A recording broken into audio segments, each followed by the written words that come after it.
Hello guys, good afternoon. कैसे हो आप सभी। ऑर्बिट इंस्टीट्यूट ऑनलाइन क्लासेस में फिर हम आपका स्वागत करते हैं। आज एक नई यूनिट स्टार्ट करने जा रहे हैं जिसका नाम है इलेक्ट्रोकेमिस्ट्री, क्लास 10+2 लेक्चर फर्स्ट। बड़े ध्यान से कंटिन्यू आपने इस वीडियो को देखना, स्किप नहीं करना। साथ के साथ आपने अपने नोट्स को प्रिपेयर करना, कॉपी लेकर बैठिए और हम स्टार्ट करने जा रहे हैं।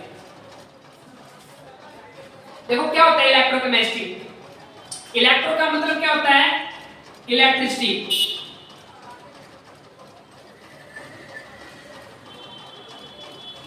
और इलेक्ट्रिसिटी से एक एनर्जी मिलती है जिसको हम क्या बोलते हैं? Electrical energy.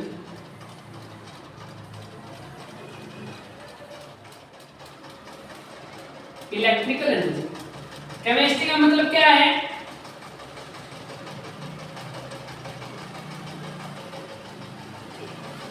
Chemical substance. Chemical. और केमिकल से भी हमें क्या मिलती है? एक एनर्जी मिलती है जिसको हम क्या बोलते हैं? Chemical energy. इस पूरी यूनिट के अंदर इलेक्ट्रिकल एनर्जी और केमिकल एनर्जी के बारे में ही हमें डिस्कस करना है। इलेक्ट्रिकल एनर्जी और केमिकल एनर्जी के बारे में ही डिस्कस करना होता है। क्या होता है? इलेक्ट्रिकल एनर्जी हमारी केमिकल में बदल जाती है और वापस केमिकल एनर्जी किस में बदल जाती है? इलेक्ट्रिकल में बदल जाती है। और इसकी स्टडी हमारी इलेक्ट्रोकेमिस्ट्री में हमें देखने को मिलती है। ऐसा क्यों होता है, कैसे होता है, इसी के बारे में आपने डिस्कस करना है। कैसे इनके अंदर केमिकल रिएक्शनें चलती हैं उनके बारे में आपने यहाँ पर पूरा एक्सप्लेन हम आपके सामने रखेंगे। बड़ी शिद्दत के साथ वीडियो को देखते रहना। तो देखो क्या होता है, किसको बोलते हैं electrochemistry? It is the, note करना, it is the branch of the physical science which deals with the study of electrical energy convert into chemical energy and vice versa। क्या होता है बेटा? इलेक्ट्रिकल एनर्जी केमिकल एनर्जी में बदल जाती है, chemical energy वापस किस में कन्वर्ट हो जाती है? इलेक्ट्रिकल एनर्जी में। मतलब क्या होता है? ये इंटरकन्वर्टेबल है दोनों। इस तरीके से ये क्या होती है? इंटरकन्वर्ट हो जाती है एक दूसरे के अंदर। इस बात के ऊपर फोकस करना। इलेक्ट्रिकल एनर्जी हमारी केमिकल में बदल जाती है, वापस केमिकल एनर्जी किस में बदल जाती है? इलेक्ट्रिकल में। इसकी स्टडी में कहां पर देखने को मिलती है? हमारी इलेक्ट्रोकेमिस्ट्री के अंदर, जो एक फिजिकल साइंस की ब्रांच है। Okay,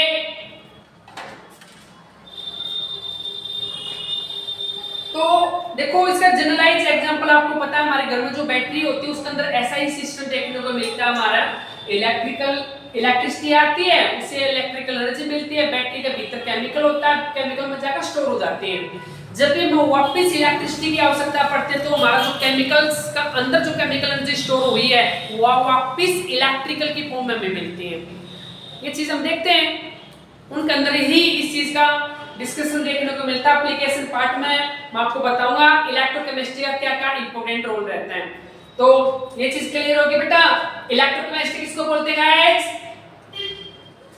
it is the branch of the physical science which deal with the study of electrical energy convert into chemical energy and chemical energy convert into electrical energy. इसी branch को हम क्या बोलते हैं? Electrochemistry.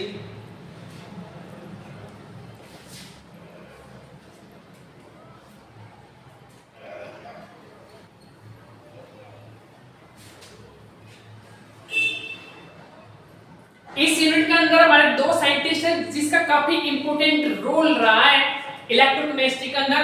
उन साइंटिस्टों को मैं यहाँ पर बता देता हूँ आपको। पहला जो साइंटिस्ट है बेटा वो है अलेसेंड्रो वोल्टा। अलेसेंड्रो वोल्टा। और दूसरा साइंटिस्ट है निकोलसन। ये दो साइंटिस्ट हैं। अलेसेंड्रो वोल्टा ने क्या किया?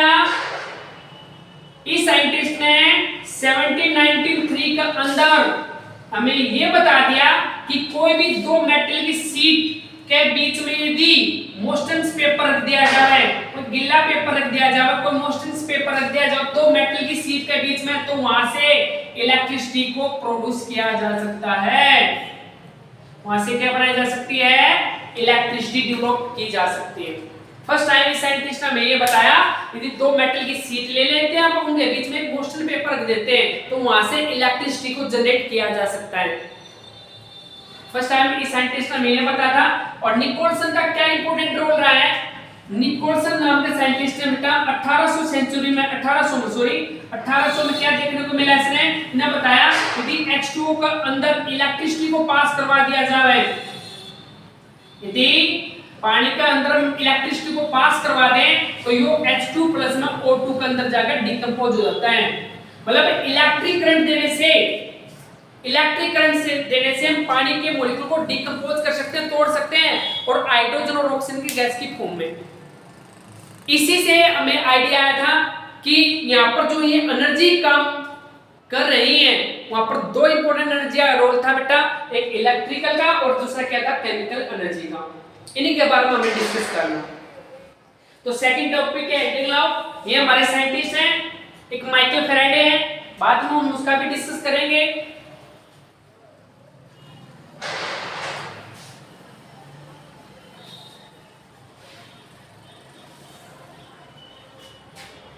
हेडिंग डालो एप्लीकेशन।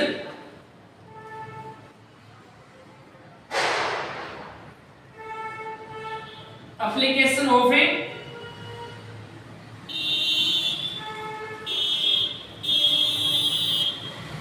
इलेक्ट्रोकेमिस्ट्री। हमारी इलेक्ट्रोकेमिस्ट्री की क्या क्या एप्लीकेशन है, मतलब हम इस यूनिट का डेली लाइफ में कहां पर यूज करते हैं, इसके बारे में आपने डिस्कस करना है। देखो हमारे घर में जितनी भी बैटरी होती है, हमारे घर में जितनी भी बैटरी होती है सभी के सभी हमारे इलेक्ट्रोकेमिस्ट्री बेस्ड फिनोमेना होती है हमारे। हमें पता है बैटरी के अंदर क्या होता है, केमिकल होता है। बैटरी के अंदर क्या होता है बेटा, केमिकल होता है, तो उसका अंदर केमिकल एनर्जी है। अब जब उसको चार्ज करते हैं तो इलेक्ट्रिकल एनर्जी भी उसके पास गई है, तो एक दूसरे के अंदर क्या होती है, इंटरकन्वर्टेबल होती है। तो जितनी भी बैटरी मोस्टली चीज आपको पता है, हर चीज में हम बैटरी का यूज करते हैं। फोन है वहां पर बैटरी का यूज करना है, कोई भी व्हीकल है इलेक्ट्रिक स्टोरेज बैटरी का हम यूज करते हैं, ठीक है। फ्यूल सेल हमारे पास जो एरोप्लेन में यूज किए जाते हैं वहां पर हम इसका यूज करते हैं। निकल कैडमियम बैटरी होती है। मतलब आज लगभग 85% ऐसी कोई चीज नहीं जहां पर हम बैटरी का यूज नहीं करते हो।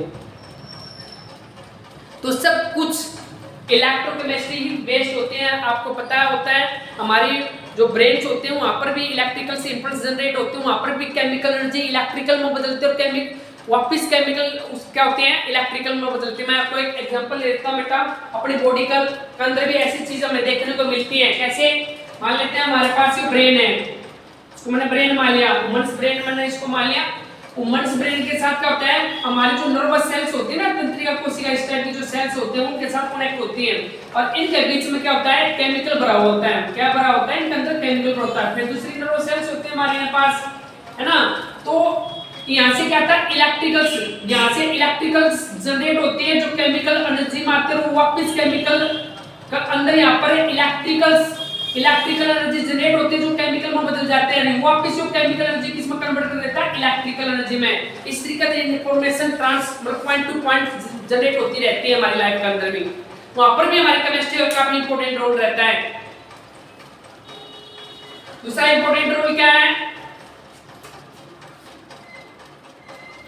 एक तो जितनी बैटरी हो वहां पर हमारी इलेक्ट्रोकेमिस्ट्री काम करते हैं। आपको नाम सुना ग्लूकोमीटर बेटा, ठीक है, पेस मेकर्स, इनके अंदर भी बैटरी का यूज किया जाते हैं। ऐसे इंस्ट्रूमेंट होते हैं ग्लूकोमीटर जो शुगर को मापने के लिए यूज किया जाता है।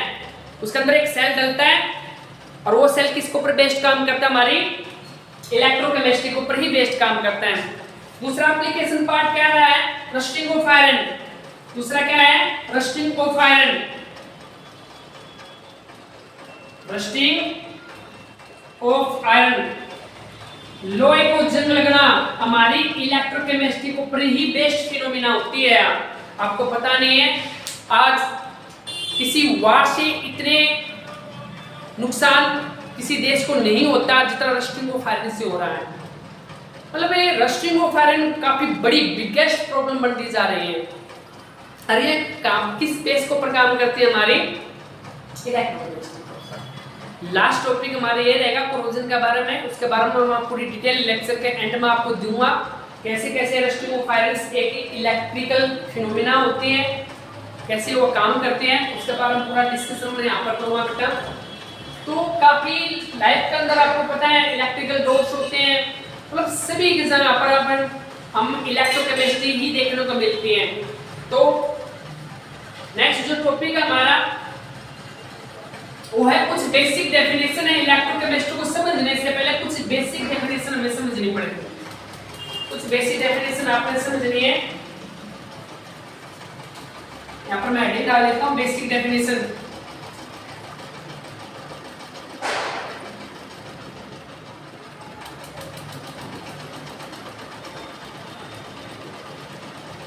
कुछ बेसिक डेफिनेशन समझने बेटा। इलेक्ट्रोकेमिस्ट्री यूनिट स्टार्ट करने से पहले जब तक हमें बेसिक का पता नहीं होगा हम इलेक्ट्रोकेमिस्ट्री को नहीं समझ पाएंगे। तो इसकी बेसिक चीज क्या होती है आपको पता है, जितने में भी हमारी इलेक्ट्रोकेमिस्ट्री होती है उसके अंदर रेडॉक्स रिएक्शन चलती है। आपको पता है क्या होती है रेडॉक्स रिएक्शन। रेडॉक्स रिएक्शन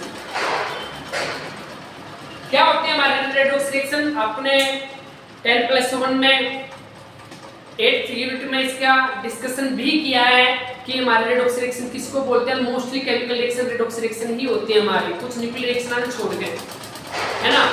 तो क्या होती है रेडॉक्स रिएक्शन? डेफिनेशन नोट करना। Those chemical reaction in which oxidation and reduction take place together are called the redox reaction. आपको पता है ऐसे केमिकल रिएक्शन रेडॉक्स रिएक्शन होते हैं जहां पर ऑक्सीडेशन भी होता है और रिडक्शन भी होता है। देखो OX का मतलब होता है ऑक्सीडेशन और RED का मतलब क्या होता है रिडक्शन, एक साथ होते हैं रिएक्शन के अंदर, उनको क्या बोला जाता है रेडॉक्स रिएक्शन। अब ये क्या होते हैं ऑक्सीडेशन किसको बोलते हैं अपन? ऑक्सीडेशन किसको बोला जाता है और रिडक्शन क्या होता है?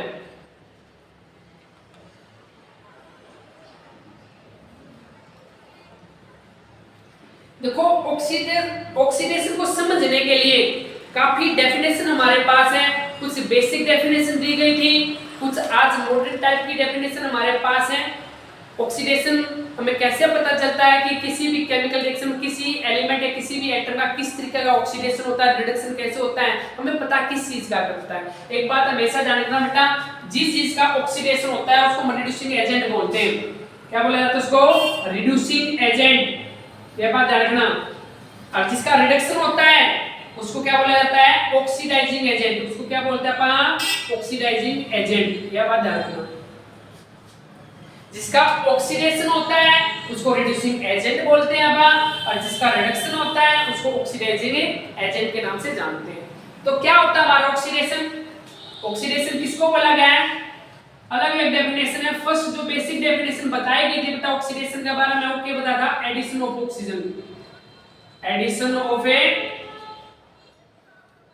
ऑक्सीजन एंड ए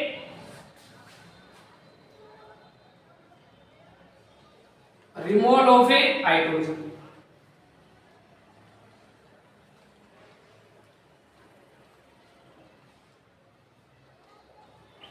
उसको क्या बोला गया था? ऑक्सीडेशन। मतलब किसी ऑक्सीजन का ऐड होना या फिर कोई भी हाइड्रोजन रिमूव हो जाए, रिमूव होना कुछ जरूरी नहीं होता है, मतलब एडिशन होना। स्टार्टिंग में बेसिक डेफिनेशन क्या बोलती थी? एडिशन होना। किसका? ऑक्सीजन का। एग्जांपल लेता हूं मैं इसका। कॉपर है, इसको ऑक्सीजन के साथ रिएक्ट करवा देता हूं तो कॉपर ऑक्साइड बन जाता है। तो इस मेटल के साथ ऑक्सीजन का एडिशन हुआ है, तो इसका मतलब क्या है? यहां पर ऑक्सीडेशन होता जा रहा है। ये बेसिक डेफिनेशन देखता हूं। दूसरा, addition of electronegative element and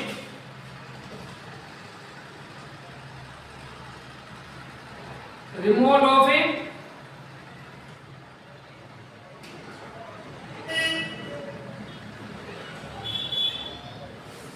electro positive element. भाई इलेक्ट्रोनेगेटिव एलिमेंट का एडिशन हो जाए या फिर कोई इलेक्ट्रो पॉजिटिव एलिमेंट रिमूव हो जाए, ठीक है, कोई भी इलेक्ट्रोनेगेटिव एलिमेंट्स ऐड होना ही क्या कहलाता था, ऑक्सीडेशन, या फिर इलेक्ट्रोपॉजिटिव एलिमेंट रिमूव हो जाना, ये डेफिनेशन दी गई थी। बट आज जो डेफिनेशन ऑक्सीडेशन की दी जा रही है बेटा वो काफी इंपॉर्टेंट है, जो इस यूनिट में हमारे काम भी आएगी। ये डेफिनेशन हमारे काम नहीं आ रही है, बेसिक चीज दी गई थी स्टार्टिंग में, रेडॉक्स रिएक्शन में चीज हमें डिस्कस भी करी है, इन्हें कोई इंपॉर्टेंट रोल नहीं है हमारे इलेक्ट्रोकेमिस्ट्री के अंदर। जो आज डेफिनेशन दी गई है ऑक्सीडेशन की उसको आपने ध्यान में रखना है, और वह डेफिनेशन क्या हमारी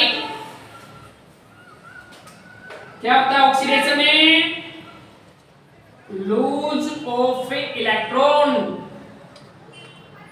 जो इलेक्ट्रॉन का लूज करेगा, जो इलेक्ट्रॉन डे होगा उसको क्या बोला जाएगा, ऑक्सीडेशन, या फिर हम कह सकते हैं increase oxidation state. Oxidation state का बढ़ना भी ऑक्सीडेशन कहलाएगा। ये दो काफी इंपॉर्टेंट हैं, इनको ऊपर ध्यान रखना है। एग्जांपल मैं आपको बता देता हूं किस तरीके से, देखो Zn है, Zn2 प्लस 2 इलेक्ट्रॉन नेगेटिव, आपको पता है लूज ऑफ इलेक्ट्रॉन ऑक्सीडेशन होता है, और देखो ऑक्सीडेशन स्टेट में बढ़ रही है, यहां पर ऑक्सीडेशन स्टेट जिनकी 0 है और +2 पे जाना आ रही है, तो ऑक्सीडेशन भी इंक्रीज होती जा रही है ना, तो उसका ऑक्सीडेशन होता है। और भी काफी एग्जांपल हमारे पास, कॉपर है Cu2 plus 2 electron negative, silver है, एक इलेक्ट्रॉन को डोनेट करवाता है वो, ठीक है, सोडियम है, एक इलेक्ट्रॉन डोनेट करवाता है, जितना इलेक्ट्रॉन डोनेट करवाता है ना उतना ही चार्ज आ जाता है, उतनी उसकी ऑक्सीडेशन स्टेट हो जाती है। मैग्नीशियम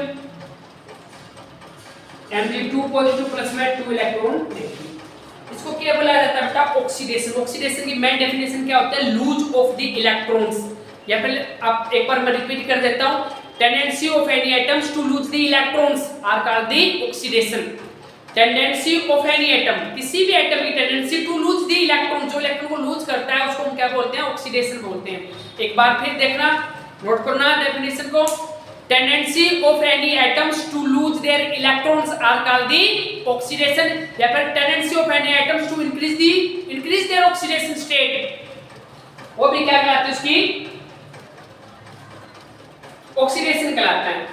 लूज ऑफ इलेक्ट्रॉन या फिर ऑक्सीडेशन स्टेट का बढ़ना क्या कहलाता है बेटा, ऑक्सीडेशन। क्या कहलाता है, ऑक्सीडेशन। जिसका ऑक्सीडेशन होता है उसको हम क्या बोलते हैं, रिड्यूसिंग एजेंट। ये चीज मैंने आपको सिखाई है रेडॉक्स रिएक्शन के अंदर, हम दोबारा किसी चीजों को रिपीट नहीं करेंगे यहाँ पर। क्यों बोला जाता है उसको रिड्यूसिंग एजेंट, जिसका ऑक्सीडेशन होता है, मैंने इस चीज को बताया आपको। तो देखो रिडक्शन किसको बोलते हैं, अब क्या होता है reduction, gain of electrons, gain of A electron, gain of A electron, या फिर डिक्रीज ऑक्सीडेशन स्टेट। जो इलेक्ट्रॉन को गेन करता है या फिर जिसकी ऑक्सीडेशन स्टेट घटती है उसको हम क्या बोलते हैं, रिडक्शन। और जिसका रिडक्शन होता है उसको क्या बोला जाता है, ऑक्सीडाइजिंग एजेंट के नाम से हम जानते हैं। इन को रिवर्स कर दो, इसी के एग्जांपल आ जाएंगे रिडक्शन के हमारे। देखो कैसे, उलट दो रिएक्शन को, कॉपर 2 पॉजिटिव 2 इलेक्ट्रॉन को गेन करता है, आपको पता 2 चार्ज 2 नेगेटिव इलेक्ट्रॉन इसने ले लिए तो न्यूट्रलाइज हो जाता है, Cu पर जाकर कन्वर्ट हो जाता है, ठीक है। जिंक को भी ऐसे लिख सकते हैं 2 पॉजिटिव प्लस में 2 इलेक्ट्रॉन नेगेटिव, यहां पर क्या बना Zn, मतलब गेन ऑफ इलेक्ट्रॉन्स, इलेक्ट्रॉन लेते जा रही है, पॉजिटिव चार्ज है इसने एक इलेक्ट्रॉन को गेन करा, वापस हो जाकर न्यूट्रल हो जाता है ना। मैग्नीशियम था हमारे पास, इसने 2 इलेक्ट्रॉन को क्या कर लिया, गेन कर लिया, और वापस न्यूट्रल हो जाता है। तो इस केस को क्या बोला जाता है बेटा, रिडक्शन। इसको क्या बोला जाता है, रिडक्शन, ठीक है। अब जिस भी केमिकल रिएक्शन में दोनों एक साथ होते हैं उस केमिकल रिएक्शन को क्या बोला जाता है, रेडॉक्स रिएक्शन। एक कंप्लीट एक रेडॉक्स रिएक्शन का एग्जांपल मैं आपको दे देता हूं, इसको नोट करना। देखो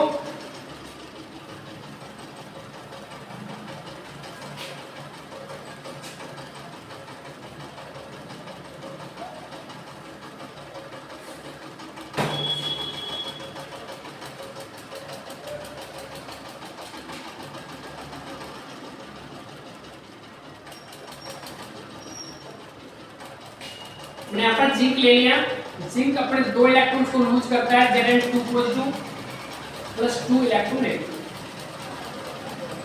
ठीक है। इसका क्या होता है, ऑक्सीडेशन। क्या हो रहा है यहाँ पर, ऑक्सीडेशन। आप ऑक्सीडेशन बोलते हैं। अच्छा कॉपर क्या करता है, 2 इलेक्ट्रॉन गेन करता है तो किस में कन्वर्ट हो जाता है, Cu पर। देखो आप बोलोगे सर इसका ऑक्सीडेशन भी हो सकता है, रिडक्शन भी हो सकता है, पर यहाँ पर क्या होगा, इसका रिडक्शन के केस में इसका ऑक्सीडेशन भी हो सकता है। तो ज्यादा रिएक्टिव एलिमेंट्स होते हैं ना, तो जब ज्यादा रिएक्टिव एलिमेंट होते हैं उसका ऑक्सीडेशन ही होता है। इस बात को ध्यान रखना। हमें आपको समझाएंगे भाई कौन कौन से एलिमेंट का पहला ऑक्सीडेशन होगा, किसका रिडक्शन होगा, ठीक है। एक टॉपिक पूरा लेके चलेंगे लेक्चर के अंदर हम इसके बारे में। तो क्या होता है इसका, क्या हो रहा है बेटा, रिडक्शन, क्योंकि ये इलेक्ट्रॉन गेन कर रहा है। रिडक्शन देखो इलेक्ट्रॉन डोनेट करवा रहा है, ऑक्सीडेशन, इलेक्ट्रॉन को गेन कर रहा है, रिडक्शन। तो इन दोनों को ऐड कर दो, ऑक्सीडेशन और रिडक्शन को मैं ऐड कर दूंगा तो हमारी फाइनल रिएक्शन क्या कहलाओगी, रेडॉक्स रिएक्शन। क्या कहलाओगी, रेडॉक्स रिएक्शन बोल सकते हैं या फिर ओरल रिएक्शन बोल सकते हैं। इसमें आप ओरल रिएक्शन या फिर इसको नेट रिएक्शन के नाम से भी जानते हैं आप, इस बात को ध्यान रखो। नेट रिएक्शन जोड़ो, 2 इलेक्ट्रॉन से 2 इलेक्ट्रॉन कैंसिल हो जाता है, रिएक्टेंट को रिएक्टेंट में लिखना होता है, प्रोडक्ट को प्रोडक्ट में लिखना होता है। तो रिएक्टेंट को लिखो Zn, जिसके पास कोई चार्ज नहीं होता ना बेटा उसको सॉलिड की फेज में लिखते हैं, इस तरीके से एलिमेंट्स लिखते हैं। इसके ऊपर जो चार्ज है उसको Aq लिखेंगे हम, C2 = Aq, क्योंकि अपना आप तो चार्ज नहीं ले सकता, जब एक्वस मीडियम में इसको डाला जाता है तभी वो चार्ज क्रिएट करता है या फिर किसी के साथ रिएक्शन करता है तब। एरो का निशान, रिएक्टेंट को रिएक्टेंट में लिखना है, प्रोडक्ट को प्रोडक्ट में लिखोगे। इसके पास चार्ज है तो इसको क्या लिखोगे, Zn2 = Aq, प्लस में क्या लिखोगे यहाँ पर Cu, उसको ऊपर चार्ज है तो इसके पास क्या लिख दोगे S। या फाइनल निकल क्या जाती है हमारी रेडॉक्स रिएक्शन, क्या जाती है रेडॉक्स रिएक्शन। तो इस टॉपिक में हमने सीखा रेडॉक्स रिएक्शन क्या होती है, ऑक्सीडेशन क्या होता है, रिडक्शन क्या होता है। एक बार फिर मैं रिपीट कर देता हूँ, इसको पर ध्यान से लिख लेना। ऑक्सीडेशन किसको बोलते हैं बेटा, लूज ऑफ इलेक्ट्रॉन्स, उसको ऑक्सीडेशन बोला जाता है।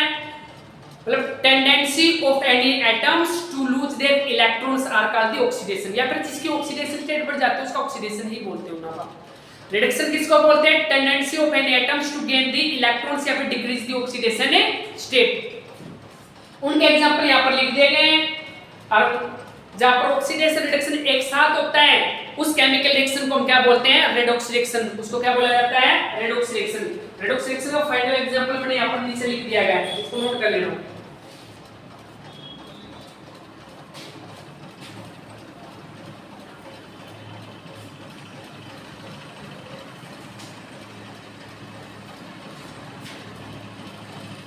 नेक्स्ट बेसिक चीज है हमारी सेकंड, आयंस किसको बोलते हैं अपन। यहाँ पर हमें आयंस से मतलब होगा बेटा, आयंस की बात यहाँ पर करी जाएगी। आयंस किसको बोलते हैं अपन, क्या होते हैं आयंस, एनी एटम या molecule that have the charge, any atom या फिर कोई भी मॉलिक्यूल हो सकता है, molecules that have charge, that have charge. कोई भी एटम या मॉलिक्यूल जिसके ऊपर चार्ज होता है उसको आयन बोला जाता है, उसको हम क्या बोलते हैं, आयंस बोलते हैं। ये एग्जांपल हमने आपको बताया, देखो जिंक के ऊपर क्या था, 2 पॉजिटिव चार्ज था, जिंक एटम के ऊपर 2 पॉजिटिव चार्ज था, ये एक आयन है। कॉपर के ऊपर भी 2 पॉजिटिव चार्ज था, ये भी एक आयन है। सिल्वर के ऊपर भी 1 पॉजिटिव चार्ज था, ये भी एक आयन है। मैग्नीशियम के ऊपर 2 पॉजिटिव चार्ज आता है, ये भी एक आयन होता है ना। मतलब कोई भी एटम या कोई भी मॉलिक्यूल आपका आयन हो सकता है जिसके पास क्या होता है, इलेक्ट्रिकल चार्ज होता है। मतलब जिसके ऊपर चार्ज प्रेजेंट होता है उसको क्या बोला जाता है, आयंस। क्या बोलते हैं बेटा, उन्हें आप आयंस बोलते हैं। तो नोट करो इस डेफिनेशन को।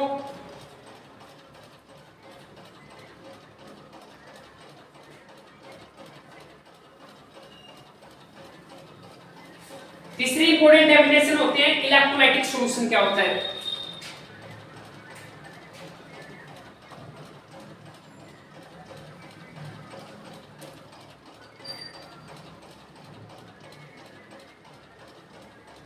इलेक्ट्रोलाइटिक सॉल्यूशन क्या होते हैं, एक ऐसा सॉल्यूशन जिसके पास आयन होते हैं उसको इलेक्ट्रोलाइटिक सॉल्यूशन बोला जाता है। तो लिखो, दो सॉल्यूशन दैट हैव, दो सॉल्यूशन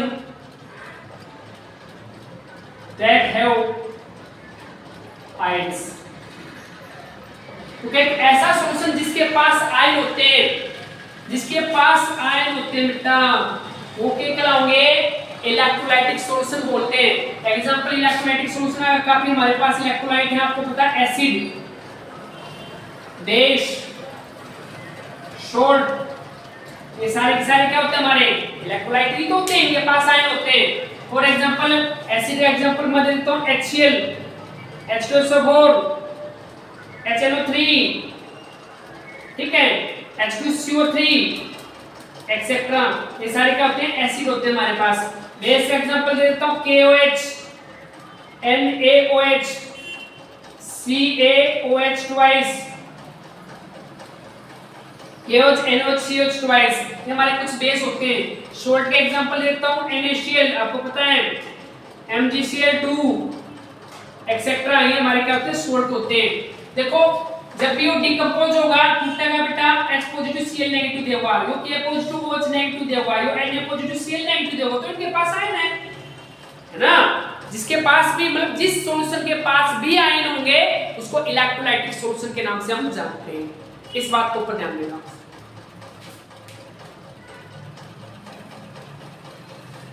नेक्स्ट जो डेफिनेशन हुआ इलेक्ट्रोड, नेक्स्ट बेसिक डेफिनेशन क्या होती है बेटा? इलेक्ट्रोड्स, हेडिंग डालो। फोर्थ डेफिनेशन क्या है? इलेक्ट्रोड क्या होते हैं? काफी यूज करेंगे इस टर्म को हम अंदर। इलेक्ट्रोड्स क्या होते हैं? इलेक्ट्रोड क्या बोलते हैं? लुक एट एनी सरफेस, कोई भी सरफेस इलेक्ट्रोड हो सकते हैं बेटा, जहां पर ऑक्सीडेशन रिडक्शन होते हैं, उसी को हम क्या बोलते हैं? इलेक्ट्रोड। क्या बोला जाता है उसको? इलेक्ट्रोड के नाम से जाना जाता है।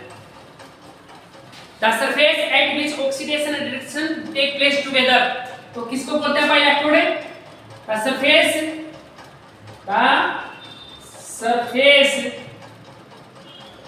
at which oxidation and reduction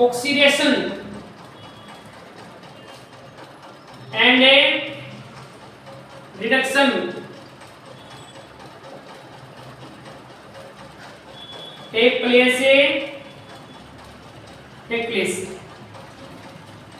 the surface at which oxidation and reduction take place, जहां पर ऑक्सीडेशन और रिडक्शन होते हैं उस सरफेस को क्या बोला जाता है? इलेक्ट्रोड। क्या बोलते हैं बेटा? इलेक्ट्रोड्स। दो तरीके के इलेक्ट्रोड्स होते हैं हमारे पास, दो तरीके के इलेक्ट्रोड होते हैं। एक तो एक्टिव इलेक्ट्रोड होता है, एक्टिव इलेक्ट्रोड, और एक होता है इनर्ट इलेक्ट्रोड, इनर्ट इलेक्ट्रोड।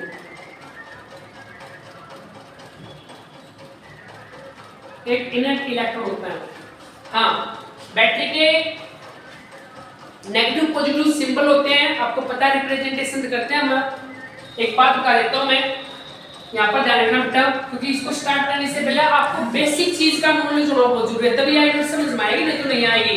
देखो मान लेते मेरे पास एक इलेक्ट्रोलाइटिक सॉल्यूशन है, ध्यान देना यहाँ पर, तो कंटेनर ले लिया, इस कंटेनर के अंदर मैंने क्या डाल दिया? इलेक्ट्रोलाइटिक सॉल्यूशन डाल दिया। चलो मैंने एक इलेक्ट्रोलाइट डाल दिया NaCl एक्वस मीडियम के अंदर, ठीक है। इसके अंदर क्या कर दिया मैंने? इलेक्ट्रिक करंट जनरेट करवा दिए, पॉजिटिव नेगेटिव पॉजिटिव इस तरीके से। चलो एक्वस में लेते हैं, मोटर स्टेट में ले लेते हैं आप। मोटर स्टेट में NaCl है, मोटर स्टेट में NaCl हो तो क्या होगा? डिकम्पोज होगा किस फॉर्म में? ये Na पॉजिटिव और Cl नेगेटिव फॉर्म में। आपको पता है बैटरी का छोटा टर्मिनल नेगेटिव होता है और बड़ा टर्मिनल क्या होता है? पॉजिटिव होता है। तो इस बात को ध्यान रखना। ये चीज को आपको पता है कैटायंस, कैटायन जो हमारे कैथोड से रिलेटेड वर्ड है ना, एक होता है एनायन, जिसको हम क्या बोलते हैं? एनोड बोला जाता है, एनोड। तो ध्यान रखना बेटा, जिसकी तरफ कैटायन मूव करेगा, देखो यू है आपका कैटायन, जिस इलेक्ट्रोड की तरफ मूव करेगा वही कैथोड होगा। ध्यान रखना, यहाँ पर देखो पॉजिटिव चार्ज है, नेगेटिव तरफ माइग्रेट करेगा, तो यो जो टर्मिनल बना हो के बनेगा हमारा कैथोड। क्या बनेगा? कैथोड। यह बात ध्यान रखना। और कैथोड के ऊपर हमेशा रिडक्शन होगा, कैथोड के ऊपर क्या होगा? हमेशा रिडक्शन देखने को मिलेगा, इस बात को ध्यान रखना। कैथोड के ऊपर हमेशा रिडक्शन होगा, मतलब गेन ऑफ इलेक्ट्रॉन्स कैथोड के ऊपर ही होंगे जब हम इलेक्ट्रोलिसिस करवाएंगे तब। ये चीज दिमाग में बिठा लेना। और जिसकी तरफ एनायन मूव करने आ रहा है, तो पॉजिटिव तरफ जाएगा। वो टर्मिनल क्या होगा हमारा एनोड, क्या होगा हमारा वो एनोड, क्या होगा हमारा एनोड। एनोड क्या होता है पॉजिटिव और कैथोड क्या होता है नेगेटिव। बट इलेक्ट्रोकेमिकल सेल में ये चीजें उलट जाती हैं, जब आएगा तब हम इसके बारे में बताएंगे आपको, ठीक है ना। तो यहाँ पर ऑक्सीडेशन होता है, एनोड के ऊपर हमेशा क्या होगा बेटा ऑक्सीडेशन, ऑक्सीडेशन या बदल ऑक्सीडेशन। एनोड के ऊपर हमेशा क्या होगा ऑक्सीडेशन देखने को मिलेगा, ये बात जानना। एनोड के ऊपर ऑक्सीडेशन होना है, कैथोड के ऊपर रिडक्शन होना है, तब भी आप किसी चीज का इलेक्ट्रोलिसिस करोगे तब। इसको अपना की पॉइंट पर लिखना, keep in mind, very important topic है। जब तक हमें बेसिक चीज की नॉलेज नहीं होगी हम इलेक्ट्रोकेमिस्ट्री के बारे में कुछ भी नहीं सीख पाएंगे। तो एक बार रिपीट कर देता हूं, देखो एक इलेक्ट्रोड एनोड कैथोड को भी बोल देते हैं, ऐसी बात नहीं है। एनोड वो इलेक्ट्रोड होता है, एनोड वो इलेक्ट्रोड होता है जहां पर ऑक्सीडेशन होता है, उसको एनोड बोलते हैं। कैथोड वो इलेक्ट्रोड होता है जहां पर रिडक्शन होता है, ठीक है। लेकिन दो अलग टाइप के भी इलेक्ट्रोड मैंने यहां पर आपको बताए, एक एक्टिव इलेक्ट्रोड और दूसरा क्या होता है बेटा इनर्ट इलेक्ट्रोड। मैं इसको साफ कर ला रहा हूं, उतार लिया ना इसको, उतारो, मैं वीडियो को पॉज करके उतार लेना आप, ठीक है। इसको साफ कर लेना।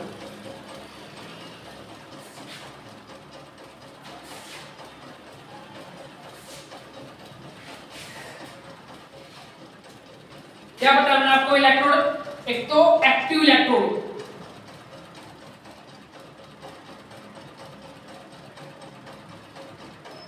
और दूसरा क्या बताया मैंने आपको inert electrode. Inert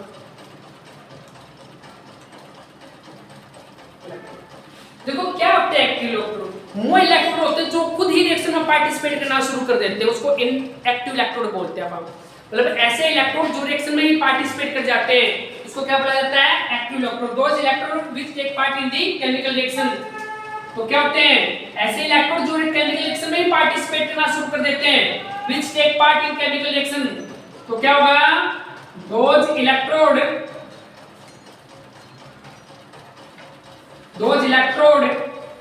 which take part in a chemical reaction, जो केमिकल रिएक्शन में पार्टिसिपेट करना शुरू कर देता है उसको एक्टिव इलेक्ट्रोड बोलते हैं। बेटा कौन से हो सकते हैं हमारे पास एक्टिव इलेक्ट्रोड का एग्जांपल मैं आपको बता देता हूं। जिंक का इलेक्ट्रोड होता है, कॉपर का इलेक्ट्रोड होता है हमारा। जिंक कॉपर के जो इलेक्ट्रोड्स होते हैं ना काफी एक्टिव इलेक्ट्रोड देखने को मिलते हैं, बात रखना, ठीक है। इनर्ट इलेक्ट्रोड्स जो रिएक्शन में पार्टिसिपेट ही नहीं करता, मतलब those electrode which does not participate in the reaction. एक बार रिपीट कर देता हूं, लिखना इनर्ट इलेक्ट्रोड किसको बोलते हैं अपन, those electrode which does not participate in chemical reaction, जो रिएक्शन में पार्टिसिपेट ही नहीं करे उसको इनर्ट इलेक्ट्रोलाइट्स बोलते हैं। और इनर्ट इलेक्ट्रोलाइट का एग्जांपल क्या होता है हमारे प्लेटिनम का इलेक्ट्रोड हो गया बेटा, कार्बन का इलेक्ट्रोड हो गया, जिन्हें अपन ग्रेफाइट बोलते हैं अपन, ग्रेफाइट्स। इनके जो इलेक्ट्रोड्स होते हैं वो रिएक्शन में पार्टिसिपेट नहीं करते हैं, इस बात को ध्यान रखना।